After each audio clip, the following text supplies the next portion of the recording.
Thursday's White House coronavirus rally will go down in history as the day the president directed the scientists to investigate whether ultraviolet light can somehow be put inside COVID-19 patients to kill the virus, or whether disinfectant can be injected into their lungs to clean them.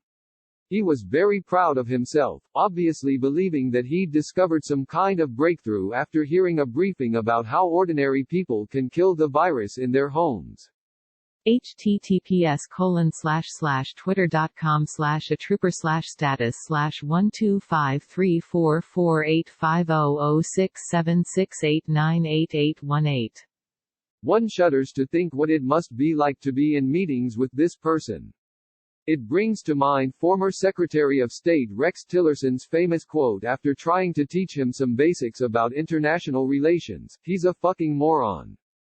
Catherine Evans reporting for Vanity Fair about the White House hydroxychloroquine debacle reveals that Trump sent government health agencies into a tailspin trying to fulfill his desire for a miracle cure. So if anyone was thinking that these directives from Dr. Trump are ignored, we now know better.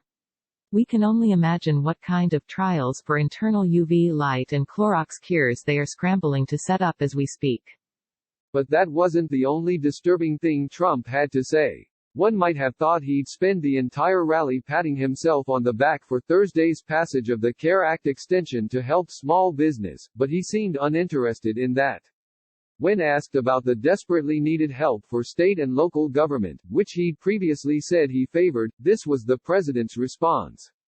https://twitter.com/digby56/status/12535632111536536 Senate Majority Leader Mitch McConnell is planning to use this crisis to break the backs of public employee pension funds in liberal states and punish people who vote for Democrats. On Wednesday, McConnell told right-wing radio personality Hugh Hewitt that state and local governments facing revenue shortfalls from this crisis, some of which are forced by law to balance their budgets, may have to go bankrupt because he has no plans to allow the federal government to help them out. He said these states and cities can use this crisis to solve their pension problem, and that he's saving future generations from their fiscal irresponsibility. He later made clear just exactly which states he was talking about by putting out a memorandum in which he described the states requesting help as blue state bailouts. Of course, the man who blithely passed massive tax cuts for the rich and allowed military spending to grow to unprecedented levels over the past 3 years, without batting an eye, is now deeply concerned about budget deficits in Democratic states. This announcement was met with a sharp retort from New York Gov. Andrew Cuomo, who will be faced with even more devastation if he's forced to lay off first responders, firefighters, teachers and other state and municipal employees in the epicenter of the pandemic. Cuomo said. Representative Peter King, a Republican from a suburban district on Long Island, where many of New York City's police officers, firefighters and other public sector workers live, was equally unamused. It's hard to see what Trump and the Republicans have to gain by this outrageous abdication of responsibility. After all, it isn't only blue states that are affected by this virus. States that Trump needs to win the election, and that McConnell needs to hold the Senate, are also in dire need. Any hope of an economic upturn will be out of the question if half the country is in a state of financial ruin. But this is McConnell's style, and a reflection of his nihilistic worldview in general. He and his fellow travelers have decided that the coronavirus is mainly a problem for their political enemies, and they are going to seize the opportunity to kick them when they're down. It's hitting cities and black and brown people especially hard, and those people in those places don't vote for Republicans. Cuomo said it plainly on Wednesday.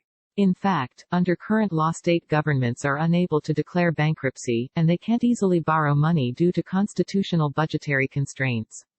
So the federal government is their only hope. If McConnell holds firm, vast numbers of public employees will lose their jobs since the states will simply be unable to pay them. Of course, for the likes of McConnell, that's a feature not a bug. If services for vulnerable citizens have to be eliminated in the middle of a global catastrophe, that's just fine too. As for McConnell's alleged worries about where the money will come from, as New York Times columnist Paul Krugman pointed out last week, this is the time for federal borrowing.